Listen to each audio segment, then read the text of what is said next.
Moi, j'aime pas les filles ici, ça me dérange. Viens ici, c'est permis. Mais j'ai parfois besoin de mes notes parce que j'ai une mémoire un peu défaillante. Alors, c'est une bonne nouvelle ce matin.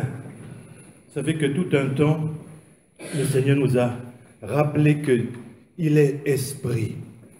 Et c'est vrai déjà, la dernière fois, notre frère Jacques nous a rappelé encore l'évangile de Jean. Il nous a un peu structuré l'évangile de Jean avec cet évangile qui tourne autour de 7 signes.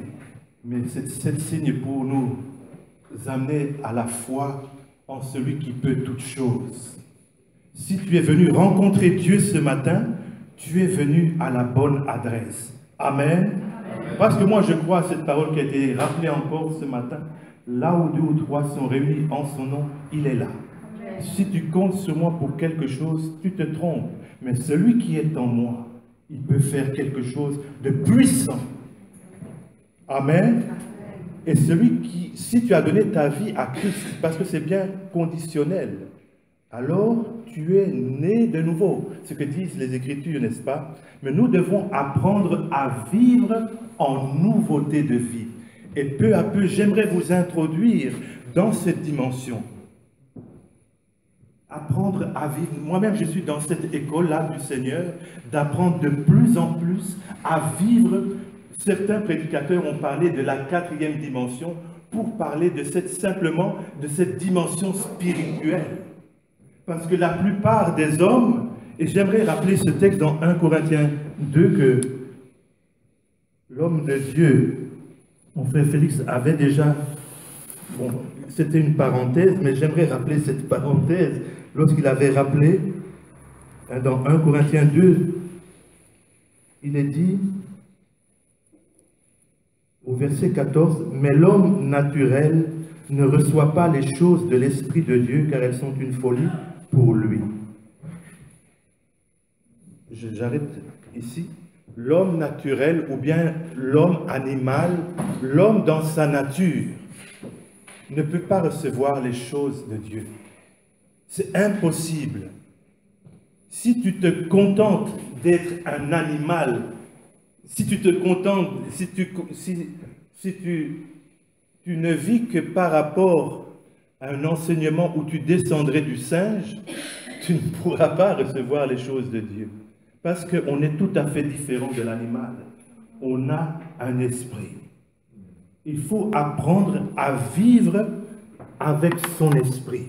Peut-être tu ne le sais pas, mais la parole de Dieu te rappelle, et je rappelle, cela c'est quelque chose que vous connaissez bien, et c'est une parole qu'on répète souvent dans les temps liturgiques, que le Dieu de paix vous sanctifie tout entier, esprit, âme et corps. Et on commence par l'esprit, non pas par hasard, parce que l'esprit est la partie la plus importante de votre être. C'est vrai que si vous êtes blessé à votre jambe, dans votre corps, cela affecte votre âme, cela affecte votre personnalité tout entière.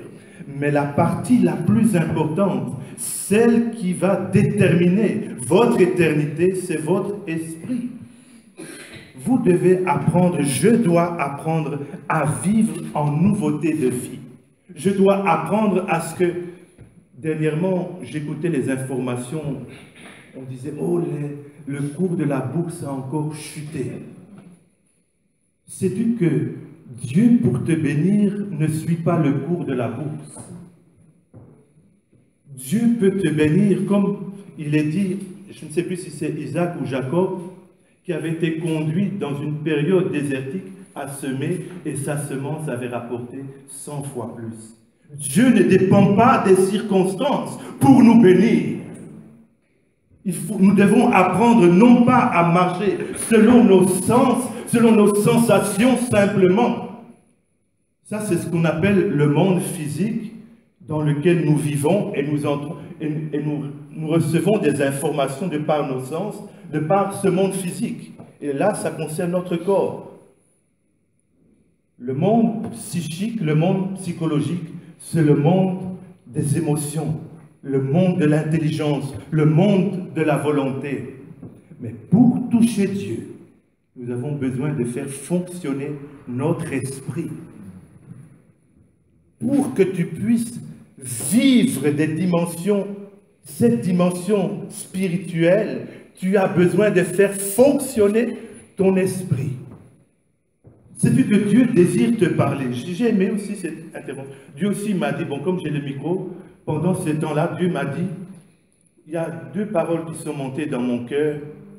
La première, c'était un verset d'un psaume de David qui dit, « Que rendrai-je à l'Éternel par rapport à toutes ces merveilles envers moi? Que lui rendrai-je » Et l'autre, « Tu ferais bien de prêter attention à cette parole. » La parole de Dieu est tellement importante. Nous ferions bien de prêter attention aux paroles qui sortent de la bouche du Seigneur.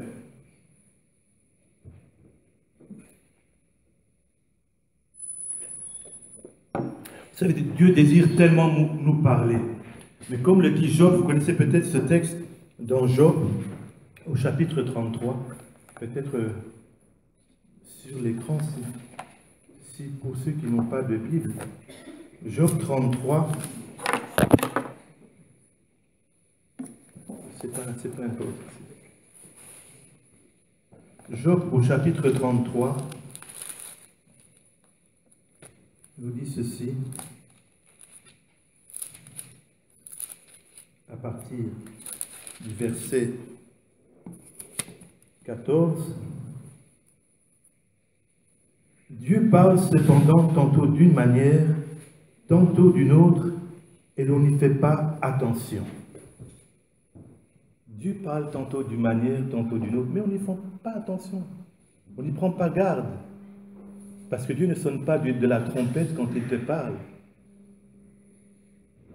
Il ne fait pas résonner les cloches pour avertir son peuple. Dieu parle tantôt d'une manière, tantôt d'une autre. Quand on continue ce texte-là de Job, il est dit ceci, il parle en songe, en vision nocturne, quand un profond sommeil tombe sur les hommes, quand ils sont endormis sur leur couche. Vous savez qu'une des activités les plus importantes que l'homme accomplit, c'est le sommeil. En principe, un homme dort aux environs de 8 heures, n'est-ce pas, par jour. 8 heures, ça fait un tiers quand même de 24 heures. Ça veut dire que sur une existence de 60 ans, tu passeras 20 ans dans ton lit. C'est quand même fort, n'est-ce pas? Pourquoi Dieu souvent utilise les temps de sommeil où nos hommes sont, où nos âmes ne sont plus agitées pour savoir nous parler. Parce que souvent, l'âme interfère avec la voix du Seigneur.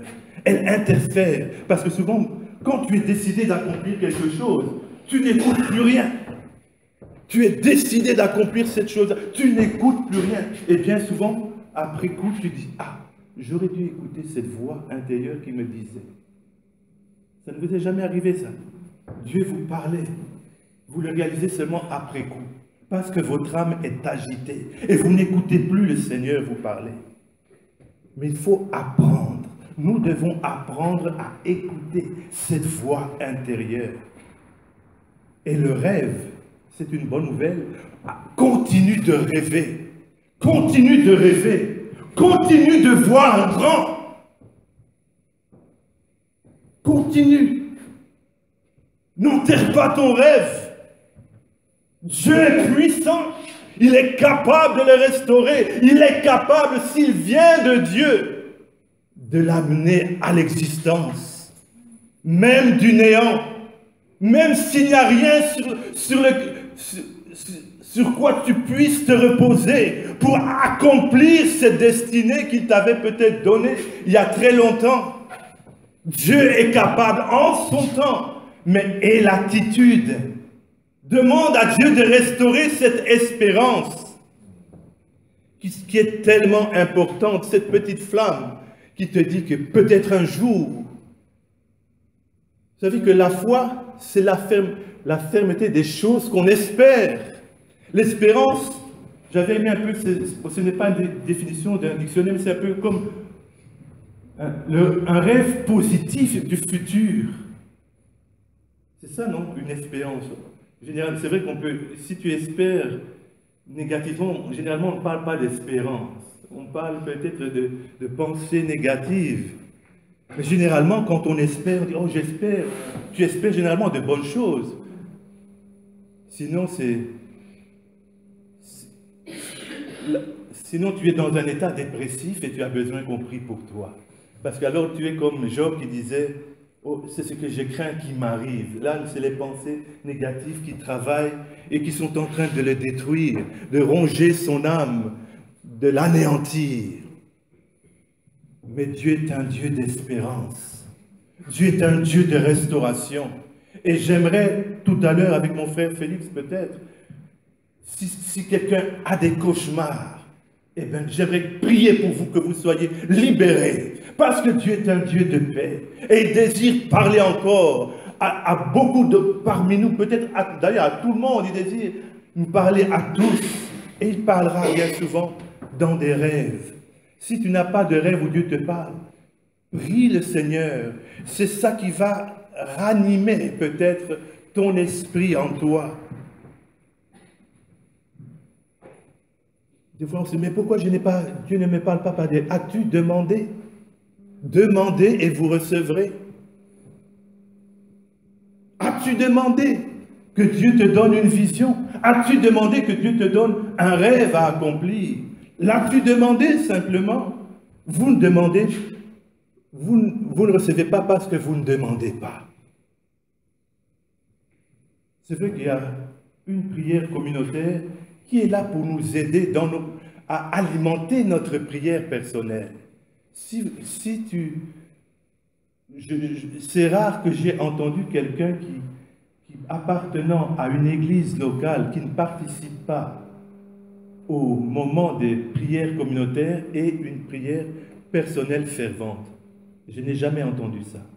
Jamais. Quelqu'un connaît quelqu'un qui appartient à une église locale et qui ne participe jamais aux prières communautaires et qui est fervent d'esprit? Vous en connaissez un? Jamais. La prière communautaire, en principe, est là pour nous stimuler, pour aider notre prière personnelle. Et nous sommes appelés à avoir une prière fervente, plein de zèle.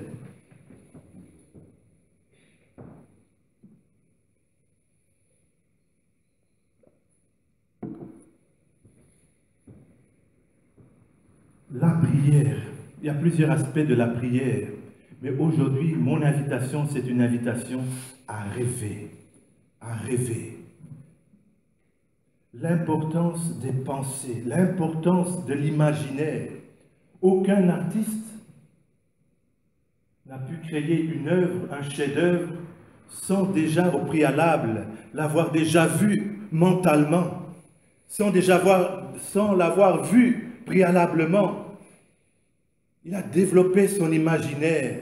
Le monde de l'imaginaire est tellement important, je pense, je ne suis pas éducateur des enfants, mais je sais qu'on enseigne cela parce que ça apporte la créativité, ça apporte un dynamisme dont nos enfants ont besoin, dont la société a besoin. Mais en même temps, c'est vrai qu'on entend aussi dans certaines religions qu'on peut qualifier de sectes dans le nouvel âge.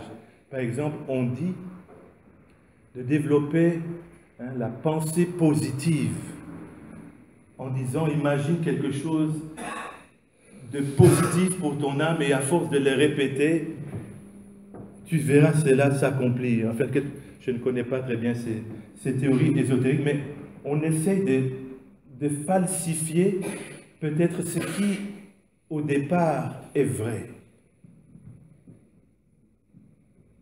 Mais il faut maintenant apprendre à discerner. Voyez, Dieu veut vous donner un avenir meilleur. Hein? Celui qui invoquez l'Éternel, et vous verrez combien il a quelque chose de merveilleux pour votre vie. C'est lui qui nous donne un avenir fait d'espérance, dit Jérémie. C'est lui. Mais il a besoin de ta coopération. Il a besoin que tu puisses lui donner ton corps, mais aussi tes pensées. Bien souvent, on pense que les pensées, le domaine des pensées, c'est un domaine fourre-tout. Je peux tout considérer dans mes pensées. Je peux juger facilement un frère, une sœur dans mes pensées. Oh, qui est-il là? Pour qui il se prend? Il y a toutes sortes de choses qui passent dans nos pensées. Mais sache que tes pensées ne sont pas un domaine de fourre-tout. Le champ de tes pensées n'est pas un champ innocent. Un no man's land, un territoire aussi neutre. Il n'y a pas de neutralité. Il y a des versets intéressants aussi dans Proverbes. Par rapport à cela, j'aimerais citer 3 versets dans Proverbes qui concernent les pensées.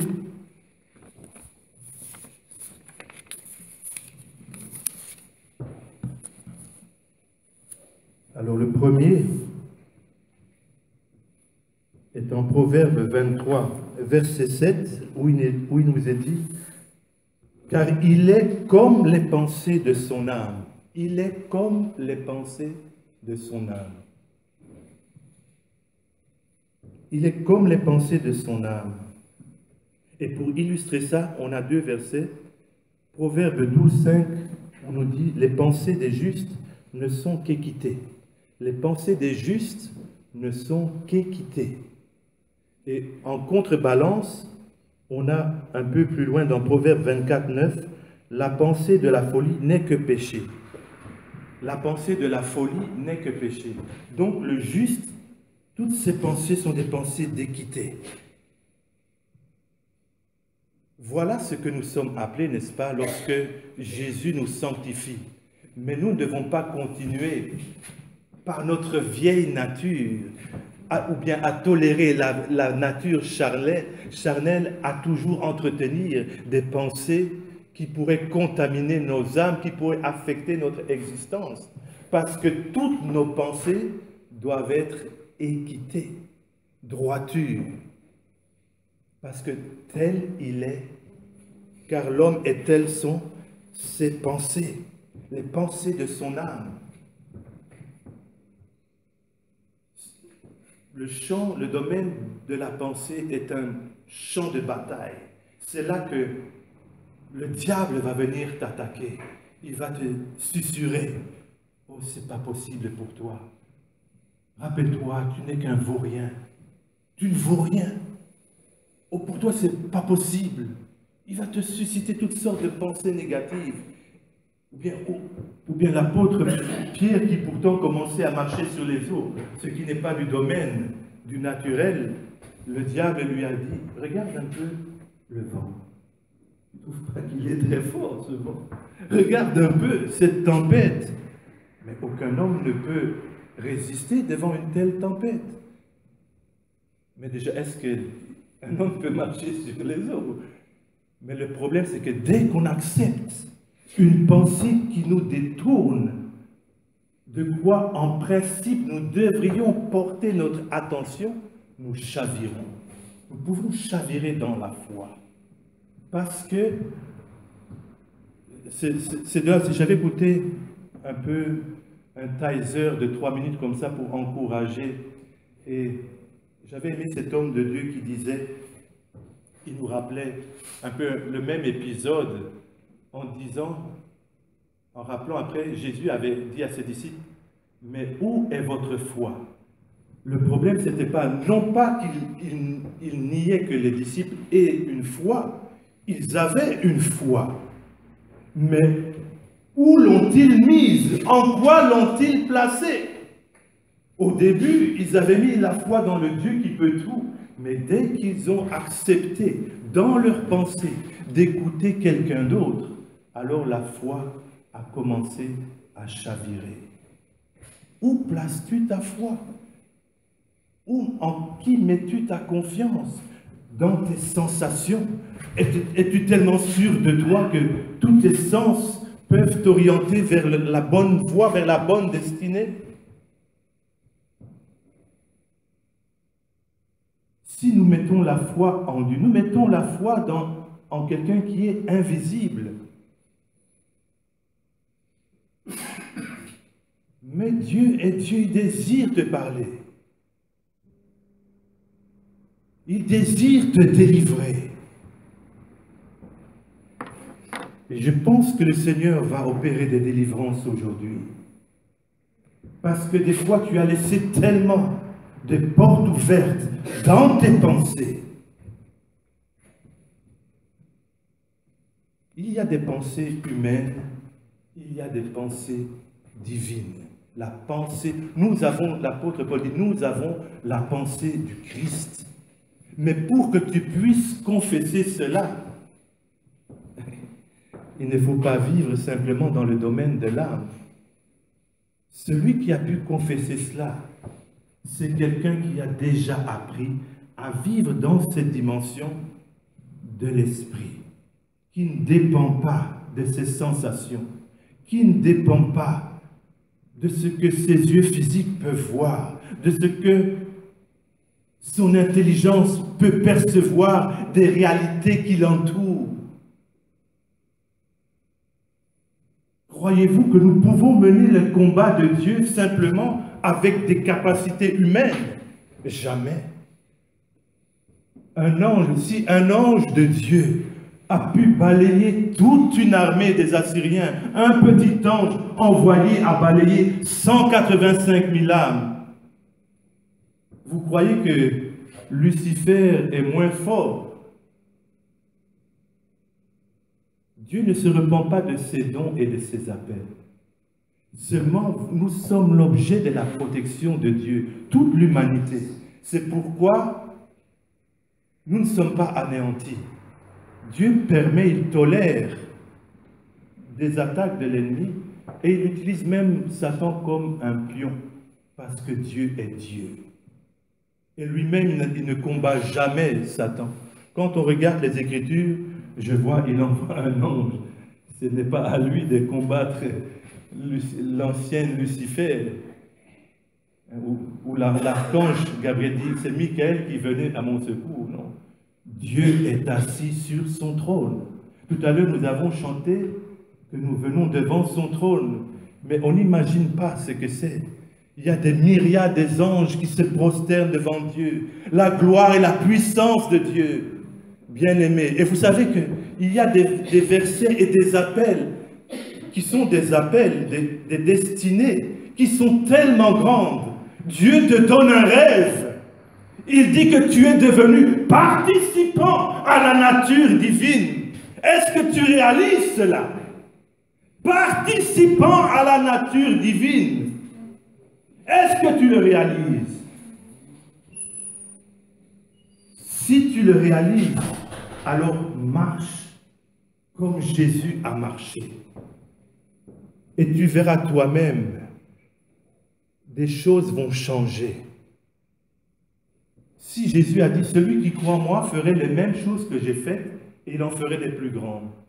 Pourquoi est-ce possible? À cause de l'Esprit lui-même dit, à cause du fait que vous devenez participant de cette nature divine.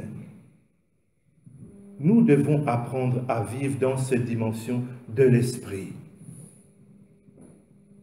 Lorsque on voit le premier miracle, disons, après la résurrection, où Pierre et Jean étaient devant le temple en train de dire, nous n'avons ni or ni argent, mais ce que nous avons, nous te le donnons. Au nom de Jésus, lève-toi. Le paralytique marche. Après, il dira, ce n'est pas à cause de notre sainteté qu'aujourd'hui, vous voyez cet homme debout. Ce n'est pas à cause de notre sainteté. C'est à cause du nom de Jésus. Mais aussi parce qu'il était devenu participant. Il avait le droit d'utiliser ce nom-là. Parce qu'on voit à un moment donné les fils de Séva qui voulaient faire pareil. il voulait commencer à chasser les démons dans le nom de Jésus, au nom de Jésus et puis de Paul que Paul prêche. Donc il commence à emprunter. Là, ce n'est pas de la participation divine. Ce n'est pas l'autorité de Dieu qui est en train d'animer cette personne-là. Est-ce que vous comprenez la différence?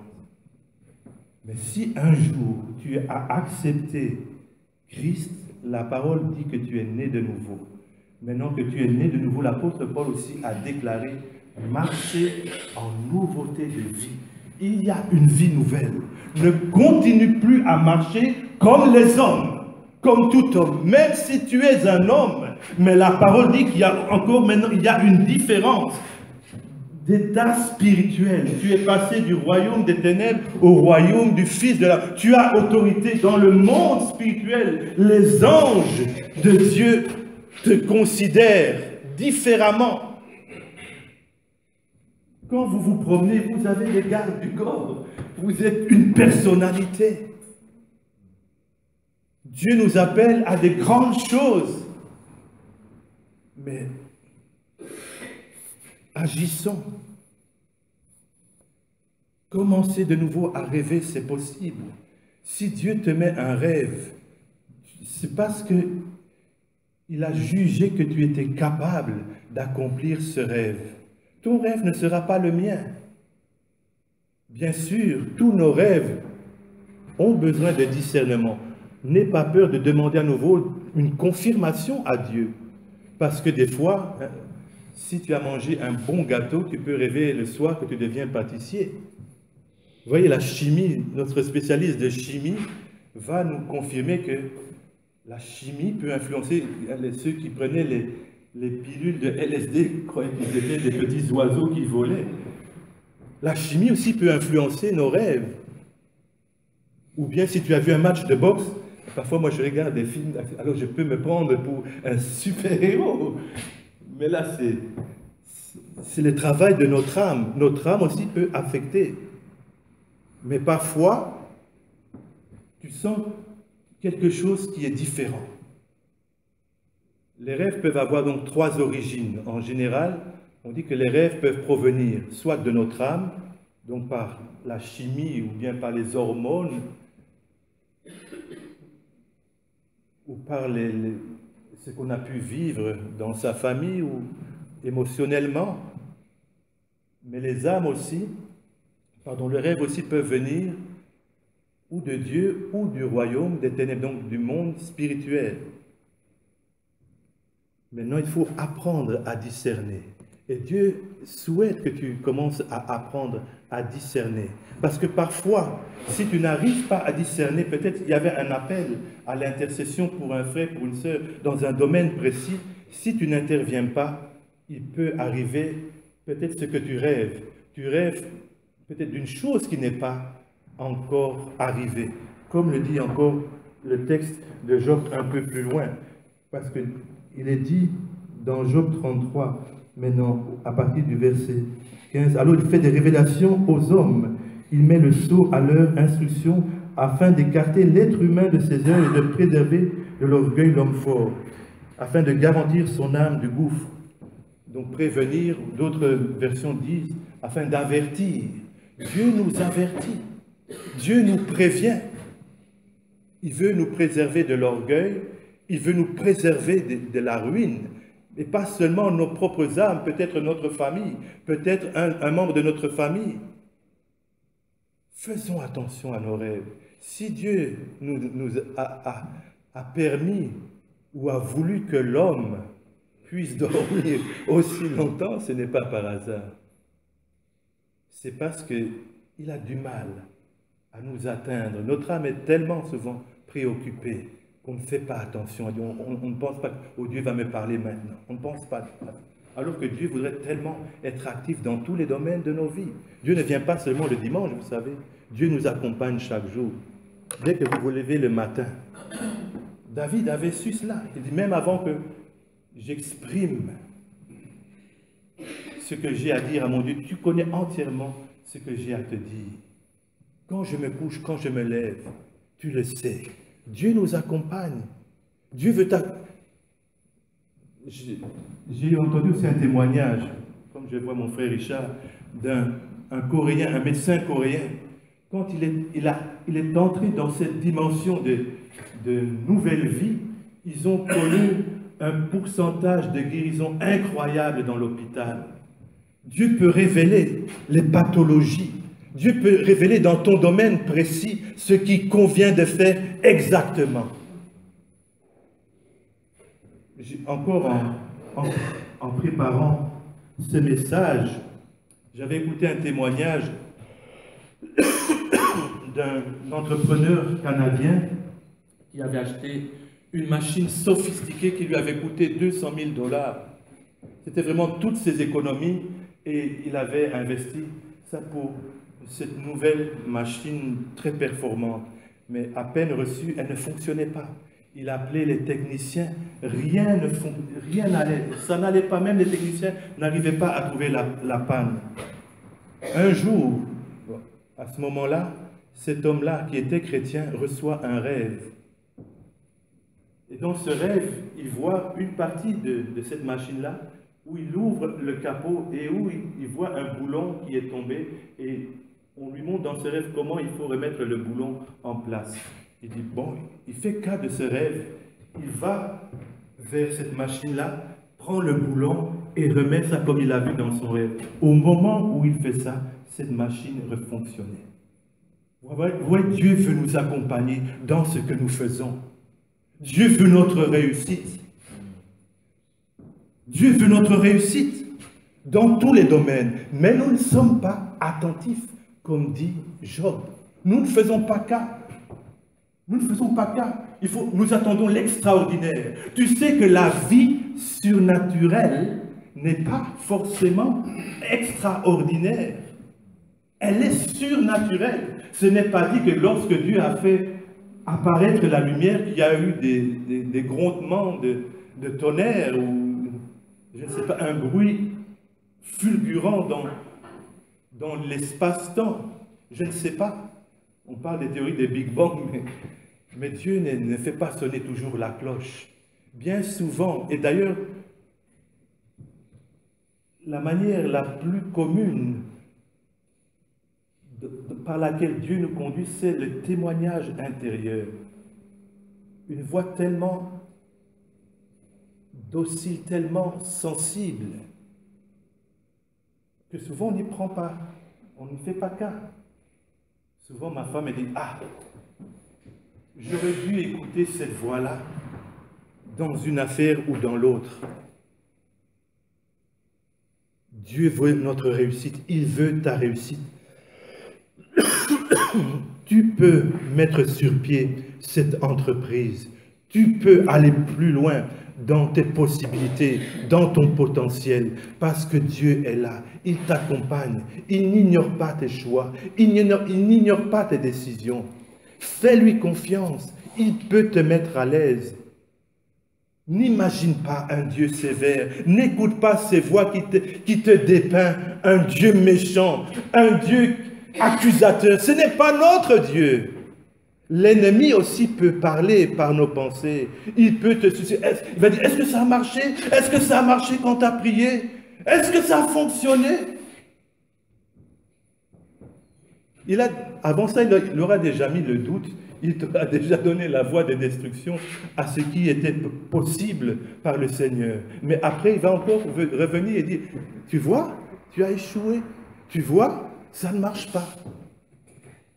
J'ai entendu un témoignage très fort de quelqu'un qui a connu, je crois en Afrique du Sud, tellement de résurrections de morts dans son ministère. Mais vous savez, ce qui a fait la différence dans ce ministère-là, c'est qu'il avait raté 200 fois. Qui a le courage de prier une fois pour un mort, ça ne marche pas. Il a fait ça 200 fois avant qu'il a vu tellement de résurrections des morts. Pour lui, son souci n'était pas c'était d'obéir à Dieu. Vous voyez, nous sommes tellement calculateurs ici en Europe. On est tellement calculateurs, tellement cartésiens. On calcule. Oh, si ça ne marche pas, qu'est-ce qu'on va dire de moi? C'est parce que le moi est encore tellement là.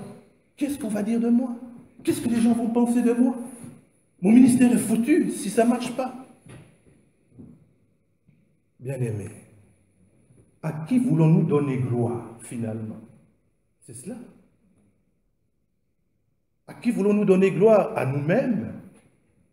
Vous savez, j'ai connu aussi des échecs, j'ai connu des succès. Je parle des succès comme ça.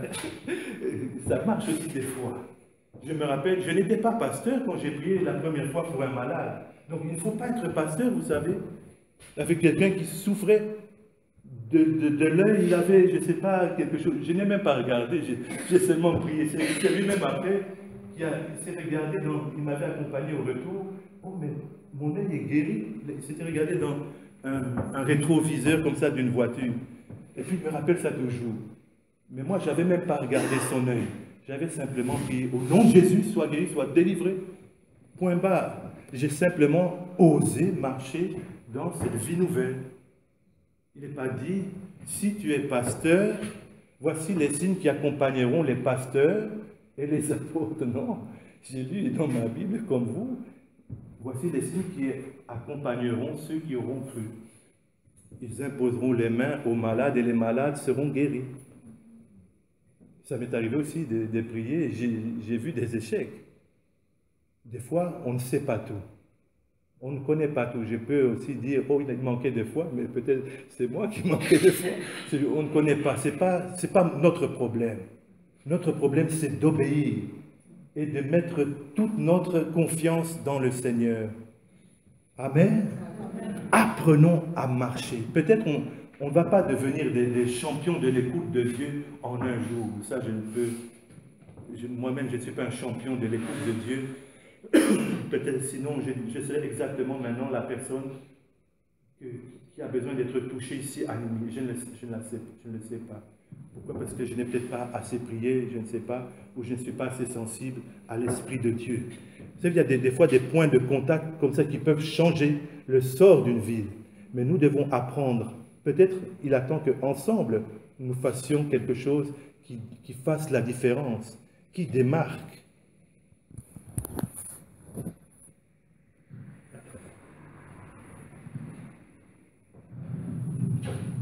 Alors, pour aujourd'hui, ça suffit. Mais j'aimerais, comme je l'avais dit tout à l'heure, qu'on puisse prier